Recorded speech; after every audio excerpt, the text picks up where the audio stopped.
This is the second topic for this session. In this topic, we'll estimate working capital requirements for a trading company. So let us do this illustration together.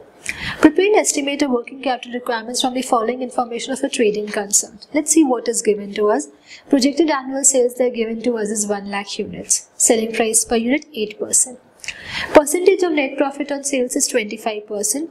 Average credit period allowed to customer is 8 weeks. Average credit period allowed by supplier is 4 weeks. Average stock holding in terms of sales requirement is 12 weeks. Allow 10% for contingency.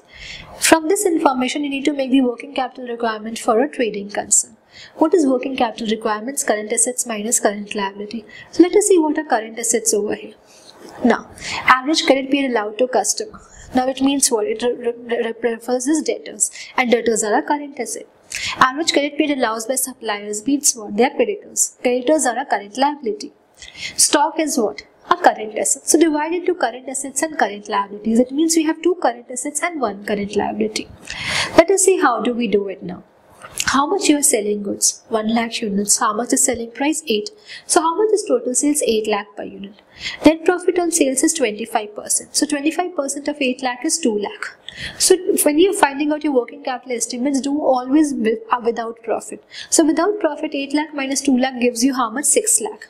So when you are finding out your debtors, creditors and stock amount, do it on 6 lakh. Now 6 lakh is what? The amount of sales without profit, right?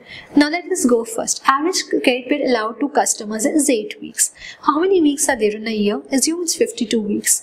So 6 lakh into 8 divided by 52 will give you what? The amount of debtors, which we have 92,308. Now, find out the amount from the amount of sales without profit. Then you have average credit period allowed by suppliers. Suppliers are creditors, that is 4 weeks. How much goods we sold them? 6 lakh. So 6 lakh into 4 divided by 52 will give us a creditors amount, that is 46,154. Similarly, we have a final stock amount. Stock holding is how much? 12 weeks. So how much is the amount of sales without profit? It is 6 lakh. So 6 lakh into 12 divided by 52 will give you 1,38,462. Add up your total current assets, that is debtors and stock, which gives us 2,30,770 minus current liability in the form of creditors at 46,154. You get a net working capital of 1,84,616. They ask you put a 10% for contingency. 10% of 1,84,616 is 1,18,462. So we add up 10% for contingency. Total working capital requirement is 2,03,070. And that is how we estimate the working capital requirement. Keep it simple: current assets minus current liability.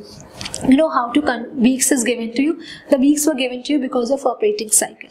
Remember how to find operating cycles? So they give you operating cycle information and you have to estimate the working capital requirements for the future. We are teaching you this illustration now because you're now conversant with the working cycle. That is how operating cycle of a company works. So from the weeks you can derive the amount now, and this is how you derive is for a trading concern.